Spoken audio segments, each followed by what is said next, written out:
There is a saying among the old spacefaring races, older than the jump drive, older than the first treaties: never assume you know what a species fears, because you have not seen what they have already survived. Cadet Rel Voss had heard that saying exactly 0 times in her life, because she was a Threnian, and Threnians did not have sayings like that. Threnians had sayings about proper burrow depth and the correct way to fold your feeding membranes before a formal greeting.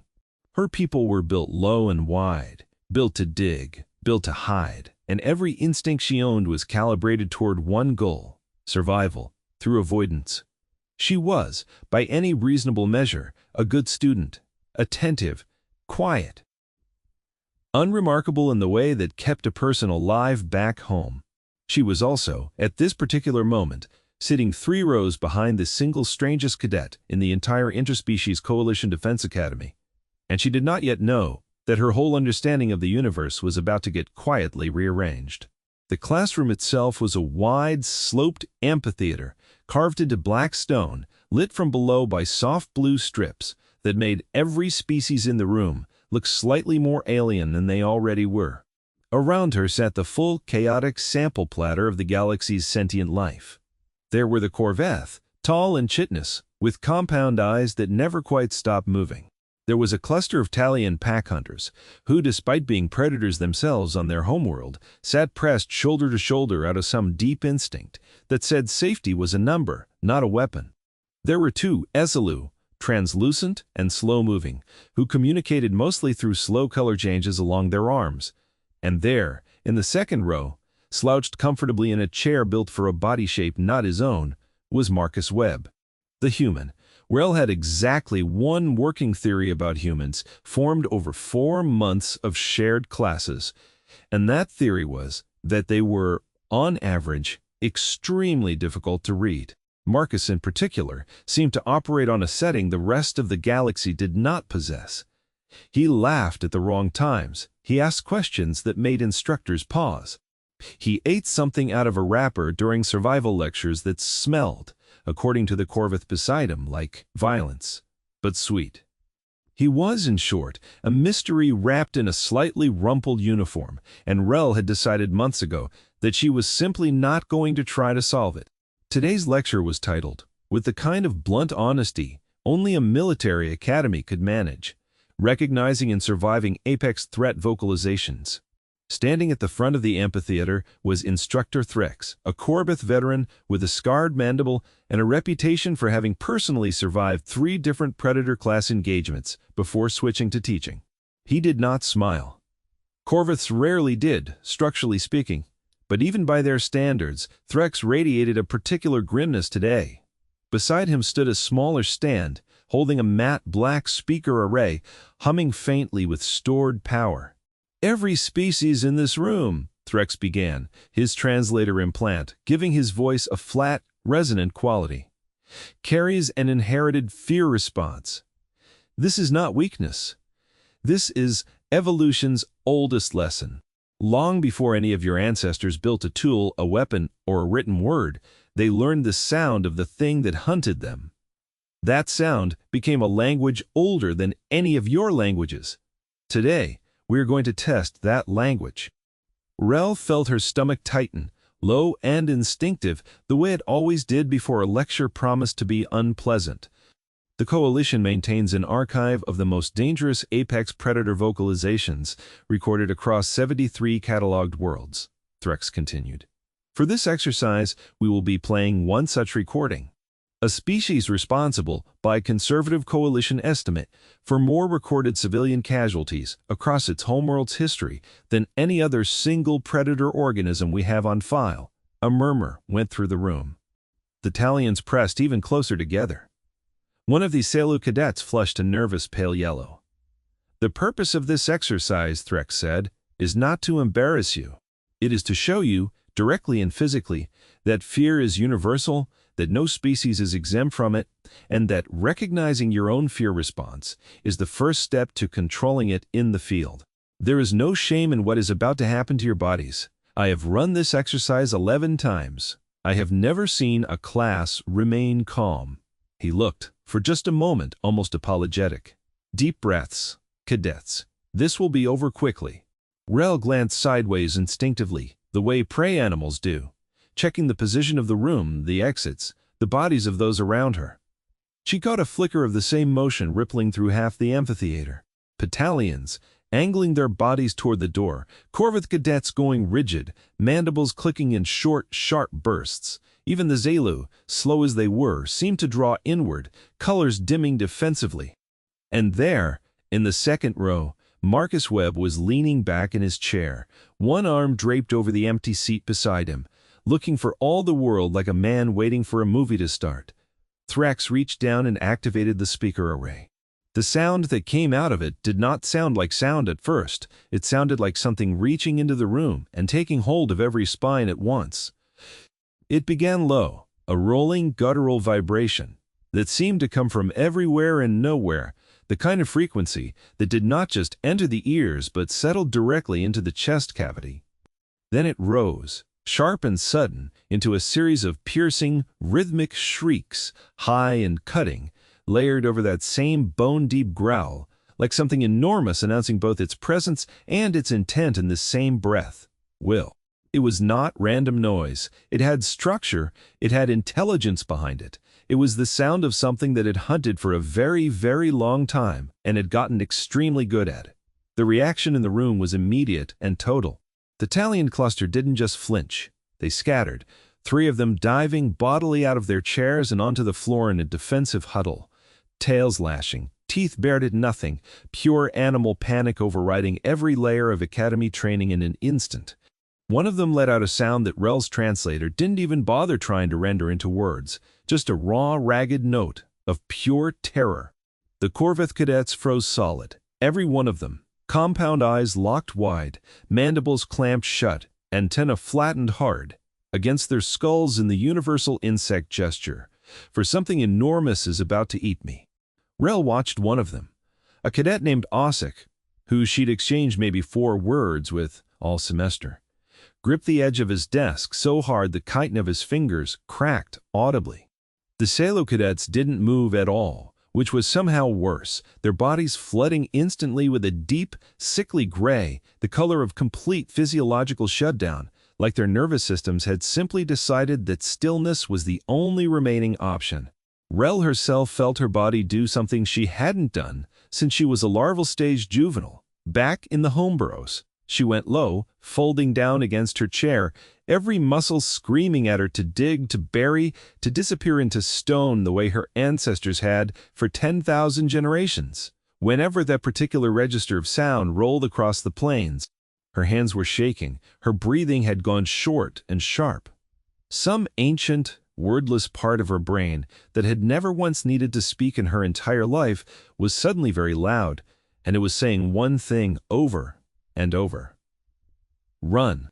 The recording rolled on, that huge rhythmic shriek, climbing again, echoing through the amphitheater stone walls, and across the room, cadet after cadet after cadet broke in their own particular species-specific way, a symphony of 11 different flavors of primal terror playing out in real time under the cold blue lighting. And in the second row, Marcus Webb burst out laughing. It wasn't a nervous laugh. It wasn't a strangled, hysterical laugh, born of panic, the kind Thrax had probably seen before from cadets whose fear response manifested as inappropriate hilarity. It was a genuine, warm, delighted laugh, the kind of laugh a person gives when they've just seen something charmingly familiar. Rel's head snapped toward him, her instinct-flooded brain momentarily unable to process what she was seeing. Marcus wasn't hiding. He wasn't shaking.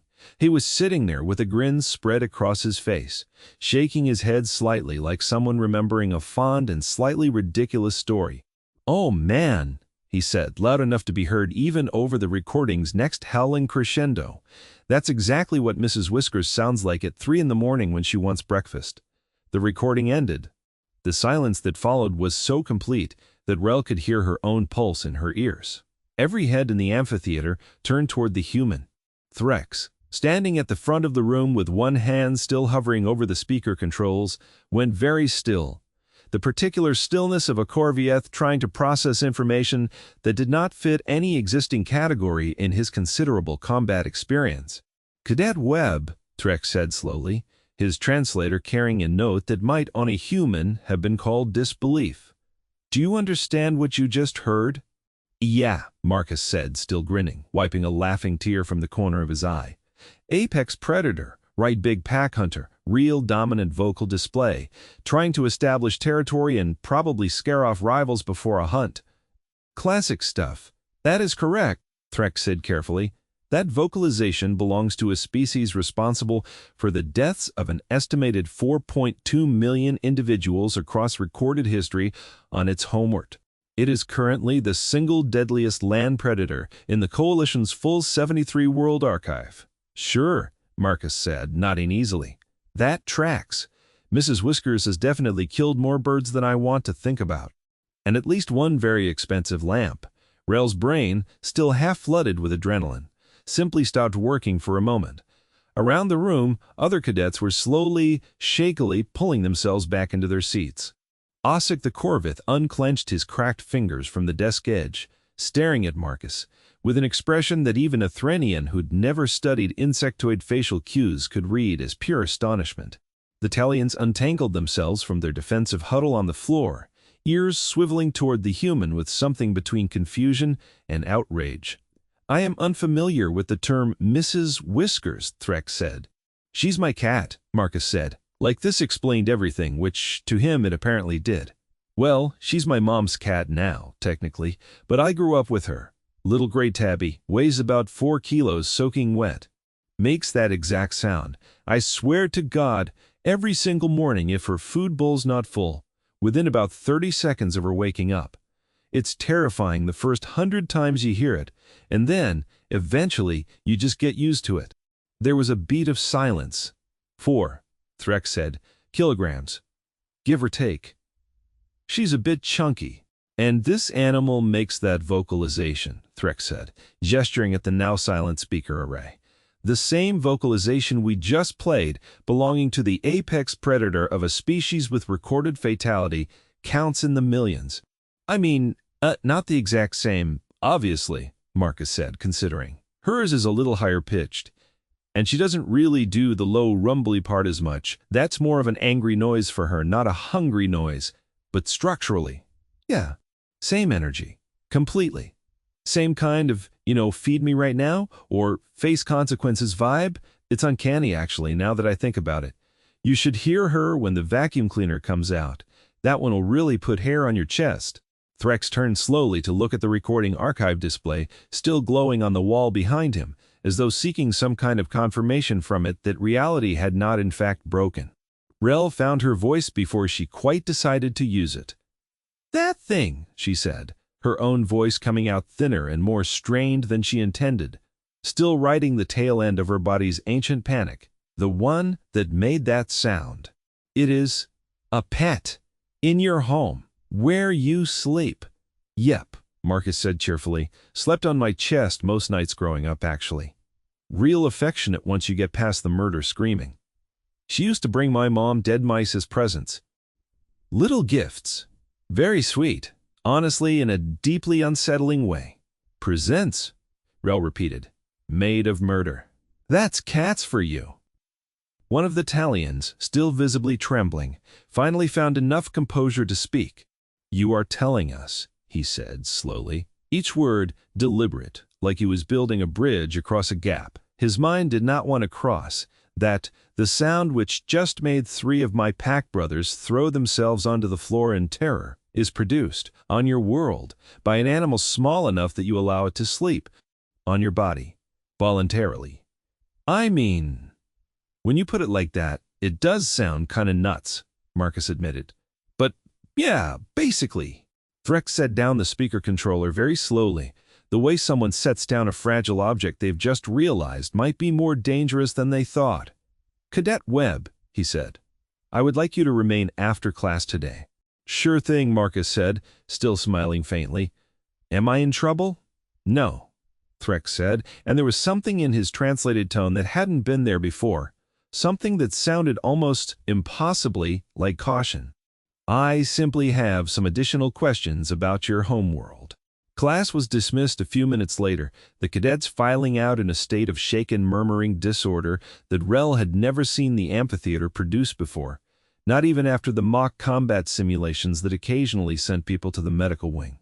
She lingered near the doorway longer than she needed to, watching Marcus gather his things unhurriedly while Threx waited at the front of the room, and something in her, some small, stubborn Threnian curiosity that had survived 4 months of trying not to be noticed, made her stay. She wasn't the only one. Ossic lingered too, along with the Ptallian who'd spoken up, whose name she now recalled was Cadu. The 3 of them ended up loosely clustered near the exit, none of them quite willing to leave without hearing what came next, all of them pretending very hard that they weren't eavesdropping. "Your species," Threx said once the room had mostly emptied, "keeps that animal as a companion. Not as livestock, not as a controlled resource. As a companion, sharing your living space, sleeping in proximity to you and your offspring. Pretty much every human family I know has one. Or a dog, or both," Marcus said. "Cats are just, I don't know, standard. My grandma has 3. My sister's got 2. Had.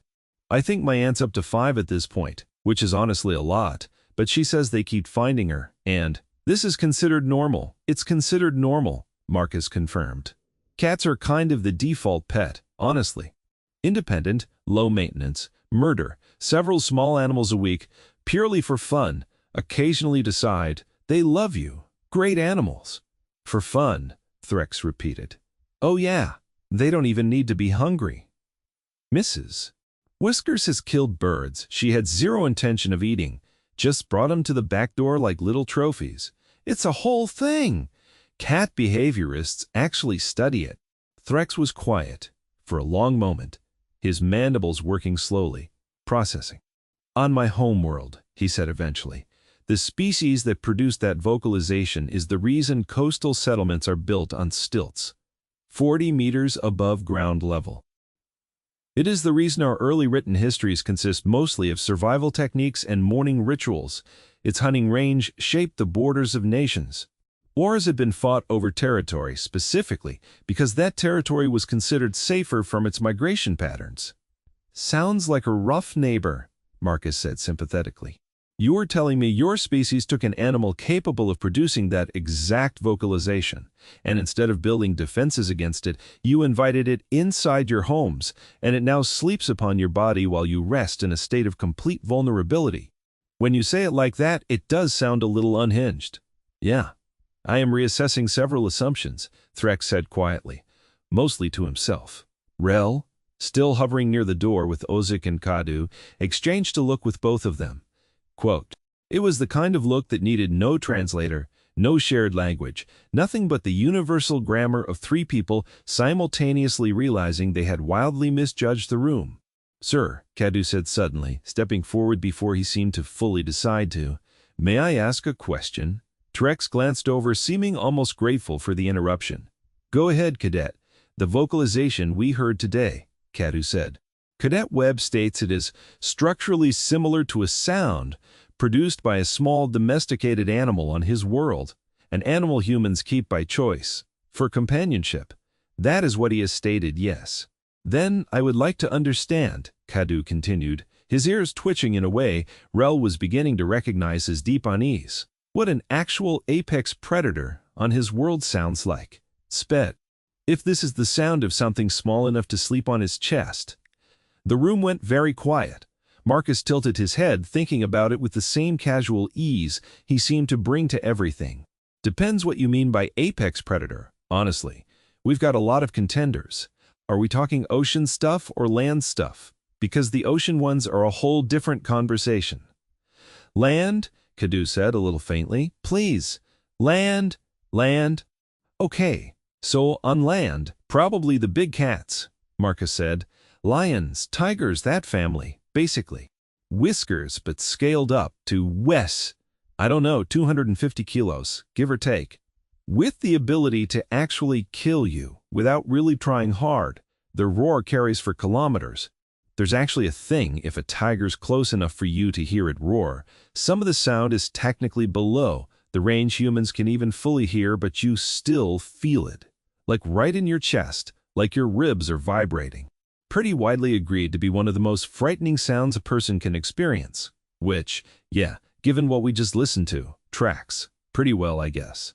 Threx's mandibles had gone completely still. That was not the recording we played today, he said very carefully. No, this was just Mrs. Whiskers wanting breakfast, Marcus confirmed.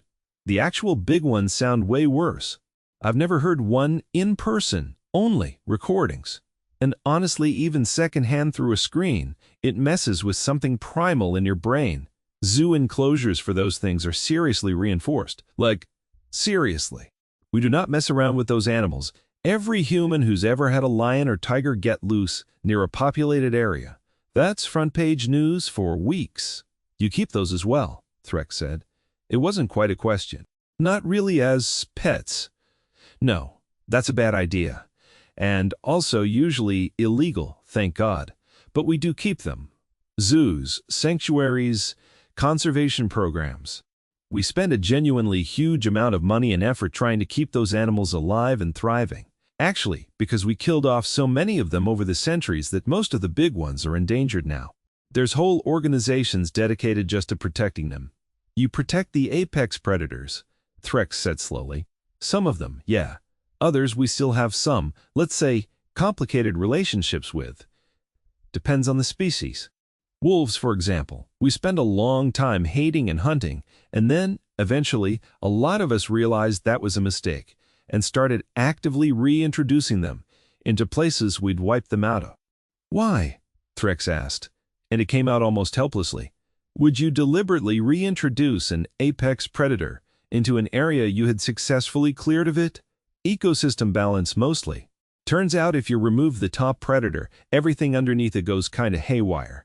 Deer populations explode, overgraze everything, whole landscape changes, rivers even change course in some documented cases. There's this one really famous example from a park out west. Wolves went extinct in the area.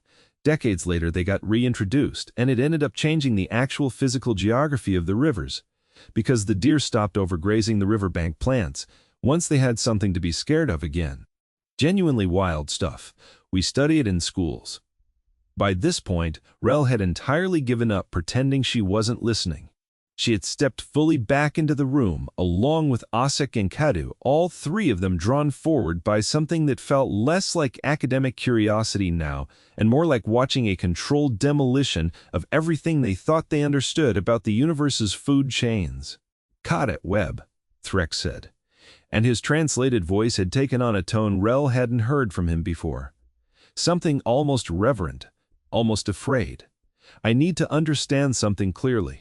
Your species evolved on a world containing predators capable of producing vocalizations that would, by every metric we test for in this academy, qualify as apex terror stimuli. Animals massing hundreds of kilograms, hunting in coordinated groups, possessing weaponry in the form of teeth and claws capable of ending a human life in seconds. Yeah, that's a pretty fair summary, honestly. And your species not only survived this environment, Threx continued, but eventually reached a point of such total dominance over it that you now voluntarily fund the protection and preservation of these same predators, while simultaneously keeping smaller, scaled-down versions of the same predatory template as household companions that sleep in physical contact with your children. I mean, I wouldn't necessarily say total dominance, Marcus said, rubbing the back of his neck. And we've still got places on Earth where the big predators absolutely will still get you if you're careless. Every year there's a handful of, unfortunate incidents. Hikers who didn't respect a mountain lion's space, that kind of thing. It's not like we walk around completely unbothered by them. There's a healthy respect there. We just also decided somewhere along the way that living alongside them, even the scary ones, even the ones that occasionally still kill us, was worth it. Better than a world with no wild things left in it at all, I guess. A healthy respect, Threx repeated. Sure. I mean, look, humans have this saying, kind of applies here. Something like, the fact that a thing could kill you doesn't mean it wants to, and even if it does want to, that doesn't mean you stop finding it beautiful. We're kind of weirdly comfortable with that whole contradiction, I think. Probably comes from evolving surrounded by stuff that could kill us for a real long time. You get used to sharing space with danger. Eventually, some of us even started thinking it was, I don't know, cool. Worth protecting instead of just destroying out of fear. Kadu made a small sound that might have been a laugh or might have been something closer to a whimper. Your entire species, he said, took its own apex fear and turned it into a pet. Some of it, yeah. Not all of it. We're still working on the ocean stuff. Honestly, some of those things down there are legitimately terrifying and largely unconquered, and I think most of us are fine leaving it that way. I do not think, Threx said slowly, that I want to know what is in your oceans. Probably wise, sir. Rel found herself stepping forward, drawn by something she couldn't quite name, some mixture of horror and fascination that felt entirely new to her. Cadet Webb, she said, and her voice came out steadier than she expected, given that 10 minutes ago she'd been curled defensively in her chair, fighting the urge to burrow through solid stone flooring. When the recording played, you felt nothing at all. Marcus considered the question seriously, which she appreciated. I mean, I felt something, he said. It was a cool sound. Real dramatic. But scared? No, not really. I've grown up around the domestic version my whole life. Guess it just doesn't hit the same when you've had the little version yell at you for breakfast a few thousand times. Everyone else in this room, Rel said, including myself, experienced what I believe would be classified as a full physiological terror response. Some cadets fell to the floor. One cadet cracked his own, exoskeleton gripping his desk. Yeah, I noticed that. Sorry about that, by the way, man, Marcus said, glancing toward Osik, who was still cradling his hand slightly. It is fine, Osik said faintly. I would like to now go lie down for several hours. I felt, Rel continued, pressing on because she needed to say this out loud, needed to hear herself say it. An instinct that is older than my own memory. My ancestors dug burrows to escape sounds like that. My entire species architecture, our cities, our government, our history, all of it was shaped by generations of running from things that made noises like the one we just heard. And you sat there and laughed and thought of your pet. I mean, when you put it that way, it does feel a little rude of me in retrospect, Marcus admitted. Sorry, Rel. I wasn't trying to be dismissive of everybody else's fear reaction. For real, it's a genuinely nasty sound if you don't have context for it. I just don't have the context that makes it nasty. I've got different context. Doesn't make yours less real. It was such a small thing, that little acknowledgement. But it landed strangely on Rel, sitting oddly against everything else that had happened in the last quarter hour. She had expected, on some level, for the human to be smug about it, or dismissive the way some of the more arrogant Korveth war caste cadets sometimes were about their own homeworld's brutal evolutionary history. Instead, he just looked mildly apologetic, like he'd accidentally laughed at a funeral, because he genuinely hadn't understood the room yet. You are not what I expected, she said finally. Yeah, I get that a lot, Marcus said, grinning again. Comes with being from Earth, I think. Threx cleared his throat, or made the closest Korveth equivalent to it, a sharp clicking of mandibles that drew the room's attention back to him. Cadets, he said, addressing Rel, Osik, and Kadu directly now, his tone carrying a weight that hadn't been there at the start of the lecture. I have taught this exercise 11 times. In every previous iteration, every species present reacted according to established patterns: fear, panic, freeze, responses appropriate to a class designed to demonstrate universal predator response instinct. He paused. Today, for the first time in this exercise's history, one species in the room heard the deadliest recorded predator vocalization in the Coalition archive, and correctly identified it as, and I will use his own words, quote, breakfast noises, end quote. To be fair, Marcus said, I don't think that recording was actually a domestic cat. I think it's just a coincidence that it sounds similar, structurally. I mean, lots of predator vocalizations probably follow similar acoustic patterns for similar reasons, right? Low frequency for intimidation, high frequency for cutting through distance and noise, that kind of thing. It's probably convergent evolution, or whatever the multi-species version of that term is. I'm not saying humans are secretly unbothered by everything. I got plenty scared during that live fire simulation last month. Ask anybody. That is possibly the single most concerning clarification I have ever heard a cadet offer, Threx said. You are telling me the resemblance may be coincidental, and that this makes it worse, not better, because it means your species independently produced, evolved alongside, and eventually domesticated an animal that happens to acoustically mirror one of the deadliest predators in this coalition's records, purely by chance. I mean, yeah, when you say it like that. Threx sat down slowly. In the chair behind the instructor's console, an action rel had genuinely never seen a Korveth veteran do in the middle of a conversation.